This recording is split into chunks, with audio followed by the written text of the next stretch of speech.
Hi friends, ఎలా ఉన్నారు అందరూ? Hope you are doing good. So BGT second test అనేది అయిపోయింది.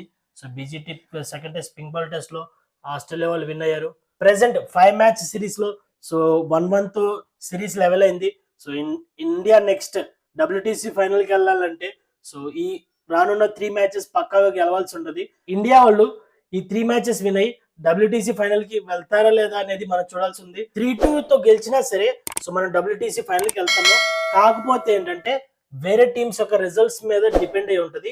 సో బట్ ఎవరి రిజల్ట్స్ మీద డిపెండ్ అవ్వకుండా మనం డైరెక్ట్ గా ఫైనల్ కి వెళ్ళాలంటే ఖచ్చితంగా నెక్స్ట్ 3 మ్యాచెస్ విన్ అవ్వాలి. సో నెక్స్ట్ 3 మ్యాచెస్ తో విన్ అయితే 4-1 ఇండియా డబ్ల్యూటీసీ ఫైనల్ కి వెళ్తారు.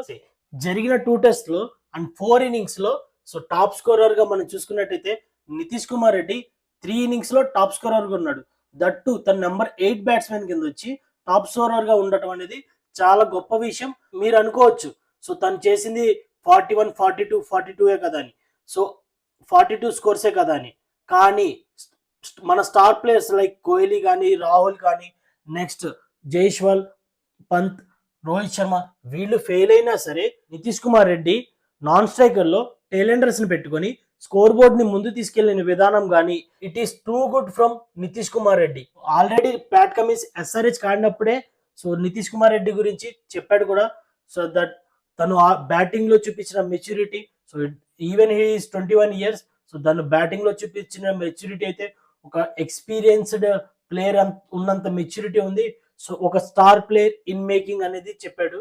ఆడిన 2 టెస్ట్ లో సో తన బ్యాటింగ్ పర్ఫార్మెన్స్ చూసిన తర్వాత last year Cummins batting maturity గురించి ఎందుకు అలా చెప్పాడు అనేది ఇప్పుడు మనకు క్లియర్ గా తెలుస్తుంది. ఇప్పుడు మనం ఈ వీడియోలో సో నితీష్ కుమార్ రెడ్డి ఈ లెవెల్ వరకు ఎలా చేరుకున్నాడు, నెక్స్ట్ తన ఫ్యామిలీ బ్యాక్గ్రౌండ్ ఏంటి, తను ఏ ఏజ్ లో ఎలాంటి అచీవ్మెంట్స్ చేశాడు, మొత్తం ఈ వీడియోలో చూద్దాము. వీడియో తప్పకుండా చివరి వరకు చూడండి. సో మీకు తెలియని చాలా విషయాలు నేను వీడియోలో కవర్ చేశాను. దానికంటే ముందు మీరు ఎవరైనా మన ఛానల్ కి ఫస్ట్ టైం వస్తున్నట్టయితే do not forget to like, share and subscribe to our channel stumps and streets. మంచి మంచి క్రికెట్ కంటెంట్ తో మీ ముందు ఉంటాము. నితీష్ కుమార్ రెడ్డి సో May 26, 2003 విశాఖపట్నంలో పుట్టాడు. వాళ్ళ ఫాదర్ ముత్యాల రెడ్డి ఒక Hindustan zinc employee. Nitish Kumar Reddy birthday నాకు అంత కరెక్ట్ గా ఎందుకు గుర్తుందంటే సో May 26 తన బర్త్డే అయితే May 27 నా బర్త్డే. నేను నితీష్ కుమార్ రెడ్డి అంత రేంజ్ ప్లేయర్ కి కాకపోయినా సరే సో తనని ఇంటర్వ్యూ చేసే రేంజ్ కి నేను వెళ్ళాలని కోరుకుంటున్నాను. సో దానికి మీ సపోర్ట్ అయితే కావాలి. So do support. ఇక నితీష్ కుమార్ రెడ్డికి 12 years ఉన్న టైంలో సో ముత్యాల రెడ్డి గారికి ఉదయపూర్ ట్రాన్స్ఫర్ అవుతుంది. సో ఉదయపూర్ ట్రాన్స్ఫర్ అయ్యి ఎక్కడ నితీష్ కుమార్ రెడ్డి యొక్క క్రికెటింగ్ కెరియర్ కి దోకా అవుతుందేమో, లైక్ ఉదయపూర్ వెళ్తే తను నాన్ లోకల్స్ లేదా నాన్ స్టేట్ అవుతుంది, ఎక్కడ తన టాలెంట్ ని తొక్కేసి ఎక్కడ పాలిటిక్స్ ఇన్వాల్వ్ అయ్యి సో తన క్రికెటింగ్ జర్నీని తొక్కేస్తారేమో అని చెప్పి సో తన జాబ్ రిజైన్ చేసి సో అప్పటి నుంచి తన క్రికెటింగ్ కెరియర్ మొత్తాన్ని సో ముత్యాల రెడ్డి గారే హ్యాండిల్ చేస్తున్నారు పర్సనల్ గా. సో ఆ టైంలో ముత్యాల రెడ్డి గారు వాళ్ళ వైఫ్ కి ఇచ్చిన మాట ఏంటంటే, నితీష్ కుమార్ రెడ్డికి సిస్టర్ ఉంది. సో ముత్యాల రెడ్డి గారు వాళ్ళ వైఫ్ తో చెప్పారు like Nitish Kumar Reddy cricketing career మొత్తం నేను చూసుకుంటాను, సో పాప స్టడీస్ కానీ పాప కెరియర్ కానీ నువ్వు చూసుకో అని చెప్పి. సో వాళ్ళకి 2 పిల్లలు ఉంటే సో 2 పిల్లల యొక్క రెస్పాన్సిబిలిటీ వాళ్ళిద్దరు ఈక్వల్ గా షేర్ చేసుకున్నారు. వాళ్ళ ఫాదర్ కి వాళ్ళ మదర్ ఇచ్చిన సపోర్ట్ వల్లే సో నితీష్ కుమార్ రెడ్డిని వాళ్ళ ఫాదర్ ఈ రేంజ్ వరకు అయితే తీసుకురాగలిగారు. సో మనం అనుకుంటాము నితీష్ కుమార్ రెడ్డి వాళ్ళ ఫాదర్ ఎఫర్ట్స్ చాలా ఎక్కువ ఉంది, బట్ వాళ్ళ మదర్ గాని సపోర్ట్ చేయకపోయి ఉంటే సో నితీష్ కుమార్ రెడ్డి ఈ రేంజ్ వరకు అయితే వచ్చిండాడు కాదు. ఖచ్చితంగా నితీష్ కుమార్ రెడ్డి సక్సెస్ వెనకాల వాళ్ళ ఫాదర్ రోల్ అయితే ఎంత ఉందో వాళ్ళ మదర్ రోల్ కూడా అంతే ఉంది. బికాస్ మదర్ సపోర్ట్ లేకుండా ఎవరు ఇంతవరకు రాలేరు. అప్పటి వరకు క్రికెట్ ని ఎంజాయ్ చేస్తూ ఆడిన నితీష్ కుమార్ రెడ్డి సో ఆ టైం నుంచి ఎప్పుడైతే వాళ్ళ ఫాదర్ జాబ్ కి రిజైన్ చేశారో చాలా సీరియస్ గా తీసుకున్నాడు. తన డైట్ విషయంలో కానీ, తన ప్రాక్టీస్ విషయంలో కానీ, ఫిట్నెస్ విషయంలో కానీ చాలా స్ట్రిక్ట్ గా ఫాలో అవుతూ క్రికెట్ ని లవ్ అండ్ ప్యాషన్ తోనే కాకుండా సీరియస్ ప్రొఫెషన్ ఆప్షన్ కింద చూడటం మొదలు పెట్టాడు. అదే టైంలో Under-12, Under-14 age group performances చూసిన ఎంఎస్కే ప్రసాద్ కడపలో జరుగుతున్న Under-16 క్యాంప్ కి నితీష్ కుమార్ రెడ్డిని సెలెక్ట్ చేశారు. అది 2017-2018 విజయ్ మర్చెంట్ ట్రోఫీకి సెలక్షన్ ప్రాసెస్ జరుగుతున్న క్యాంప్ అది. ఆ ఇయర్ విజయ్ మర్చెంట్ ట్రోఫీలో నితీష్ కుమార్ రెడ్డి 1237 రన్స్ చేశాడు. అప్పటి వరకు అసలు 1000 రన్స్ చేసిన ప్లేయరే లేరు.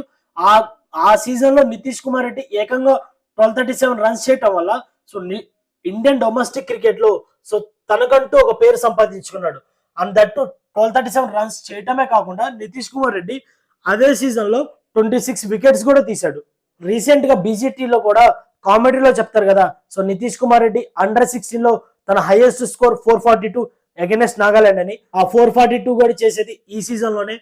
ఆ year Nitish Kumar Reddy so 1237 runs చేశాడు అండ్ ప్లస్ 26 వికెట్స్ తీశాడు. సో దాని ఫలితంగానే సో ఆ ఇయర్ బీసీసీఐ అనౌన్స్ చేసిన best cricketer of the year under 16 కేటగిరీలో నితీష్ కుమార్ రెడ్డికి జగమోహన్ దాల్మియా అవార్డు అనేది వచ్చింది. సో ఆ ఇయర్ ఆ సీజన్ లోనే so Nitish Kumar Reddy photo recent గా వైరల్ అయింది కదా, తను వెనక పెట్టుకొని విరాట్ కోహ్లీతో ఫోటో దిగిన ఫోటో వైరల్ అయింది కదా. సో అది ఆ అవార్డ్ సెరమనీలో తీసుకుంది. హనుమ విహారీ కెప్టెన్సీలో 2020లోనే అంటే తనకి 17 ఇయర్స్ ఉన్నప్పుడే నితీష్ కుమార్ రెడ్డి ఆంధ్రకి రంజీ ట్రోఫీలో డెబ్యూ చేశాడు. 2021లోనే so Vijay Hazare trophy and Syed Mushtaq Ali trophy so Andhra తరపున తను డెబ్యూ చేశాడు.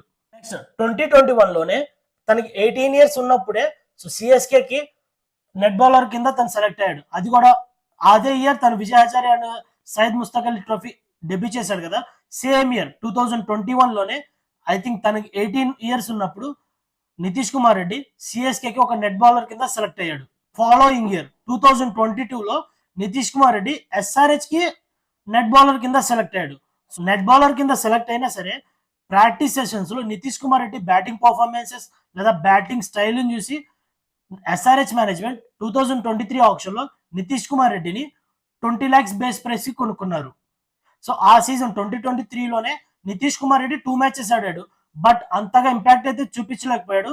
సో 2023 ఐపీఎల్ కి సెలెక్ట్ అయినా సరే ఇంకో 1 month లో ఐపీఎల్ మ్యాచెస్ స్టార్ట్ అవుతుంది అనగా కూడా నితీష్ కుమార్ రెడ్డి లోకల్ టోర్నమెంట్స్ లో చాలా యాక్టివ్ గా పార్టిసిపేట్ చేసేవాడు.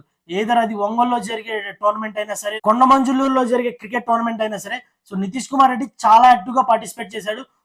తను ప్రొఫెషనల్ క్రికెట్ లో గ్రో అయ్యే కొద్దీ రంజీ స్టేజ్ కి వచ్చిన తర్వాత Nitish Kumar Reddy both top order లో బౌలింగ్ లో కానీ బ్యాటింగ్ లో కానీ టాప్ ఆర్డర్ లోనే ఆడేవాడు. సో ఈ ప్రొఫెషనల్ క్రికెట్ లో తను ఎదుగుతా ఒకనొక టైంలో ఈ రెండింటిని లోడ్ బ్యాలెన్స్ ని మేనేజ్ చేయలేను, తన బాడీ సపోర్ట్ చేయదేమోనని చెప్పి నితీష్ కుమార్ రెడ్డి ఆఫ్ స్పిన్నర్ గా మారదామని అనుకున్నాడు. లేదా ఎంటైర్ బౌలింగ్ ని వదిలేసి ఓన్లీ ప్రాపర్ బ్యాట్స్మెన్ కింద తన క్రికెటింగ్ జర్నీని కంటిన్యూ చేద్దాం అనుకున్నాడు. కానీ ఆ టైంలో అండర్ 16 కోచ్ అయిన శ్రీనివాసరావు సో తనకు ఒక సజెషన్ ఇచ్చాడు. సో తన సజెషన్ ని సీరియస్ గా తీసుకుని యాక్చువల్గా తను ఇచ్చిన సజెషన్ ఏంటంటే, నువ్వు ఓన్లీ బ్యాటింగ్ లో బ్యాట్స్మెన్ కింద వెళ్ళటం కంటే బోత్ బౌలింగ్ అండ్ బ్యాటింగ్ లో డెవలప్ అవుతూ ముందుకెళ్తే తనకు ఆపర్చునిటీస్ చాలా త్వరగా వస్తాయని చెప్పాడు.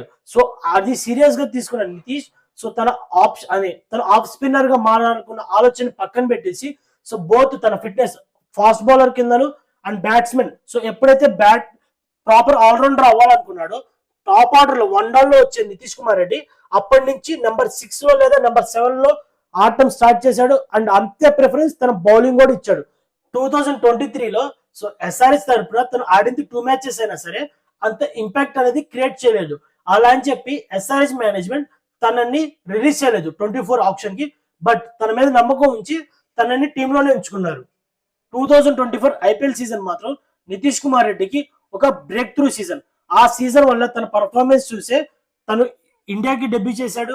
2023లో నితీష్ కుమార్ రెడ్డి మీద చూపించిన ఫెయిత్, ఎస్ఆర్హెచ్ మేనేజ్మెంట్ చూపించిన ఫెయిత్ ని బట్టే ఈ ఇయర్ తనకు తెలుసు నితీష్ కుమార్ రెడ్డి తన ఆప్షన్ లోకి వస్తే తనకి ఎక్కువ ప్రైజ్ వస్తుందని తెలుసు. బట్ ఎస్ఆర్హెచ్ మేనేజ్మెంట్ చూపించిన ఫెయిత్ ని తను రీపే చేయాలి, తనకు ఛాన్సెస్ ఇచ్చారన్న ఉద్దేశంతోనే నితీష్ కుమార్ రెడ్డికి ఎక్కువ ప్రైజ్ వస్తుందని తెలిసినా కూడా తను ఎస్ఆర్హెచ్ మేనేజ్మెంట్ తోనే స్టిక్ అయ్యాడు. అండ్ నెక్స్ట్ తను చెప్పాడు, నాకు మనీ కన్నా నేను తెలుగు టీమ్ కి ఆడటమే నాకు చాలా ఇంపార్టెంట్ అని కూడా ఒక ఇంటర్వ్యూలో చెప్పాడు. మన తెలుగు స్టేట్స్ నుంచి ఎయిదర్ హైదరాబాద్ క్రికెట్ అసోసియేషన్ నుంచి లేదా ఆంధ్ర క్రికెట్ అసోసియేషన్ నుంచి ఇండియాకి రిప్రజెంట్ చేస్తున్న ప్లేయర్స్ ఎవరు ఉన్నారని చూస్తే ఎంఎస్కే ప్రసాద్, మొహమ్మద్ సిరాజ్, వివిఎస్ లక్ష్మణ్, అంబట్ రాయుడు, తిలక్ వర్మ, విహారీ, కేఎస్ భరత్, వేణుగోపాల్ రావు గారు. కానీ కోహ్లీ లేదా రోహిత్ శర్మ, ధోని వీళ్ళంతా స్టార్డమ్ ఎవరు తెచ్చుకోలేదు. మనం చూసుకున్నట్టయితే ఆల్మోస్ట్ నితీష్ కుమార్ రెడ్డి హార్దిక్ పాండ్యా రిప్లికా లాగే ఉన్నాడు. నితీష్ కుమార్ రెడ్డి కూడా హార్దిక్ పాండ్యాకి ఎంత స్టార్డమ్ ఉందో సేమ్ అంతే స్టార్డమ్ తను సంపాదించుకుంటాడని నేను అనుకుంటున్నాను. నితీష్ కుమార్ రెడ్డి సో తనకు వచ్చిన నేమ్ అండ్ ఫేమ్ ని హ్యాండిల్ చేస్తూ అదర్ అవిగేషన్స్ ని పక్కన పెట్టి క్రికెట్ మీద కాన్సన్ట్రేట్ చేస్తే ఇండియాని ఆల్ ఫార్మాట్స్ లో రిప్రజెంట్ చేస్తూ నెక్స్ట్ తెలుగు స్టేట్స్ నుంచి అరైజ్ అయిన ఒక సూపర్ స్టార్ గా చరిత్రలో నితీష్ కుమార్ రెడ్డి మిగులుతాడని నాకు అనిపిస్తుంది. అండ్ దట్టు తిలక్ వర్మ కూడా అదే కేటగిరీలో ఉన్నాడు. బట్ తిలక్ వర్మ ఏంటంటే టెస్టుల్లో తను ప్రూవ్ చేసుకుంటాడా లేదా అనేది ఒక క్వశ్చన్ మార్క్ ఉంది.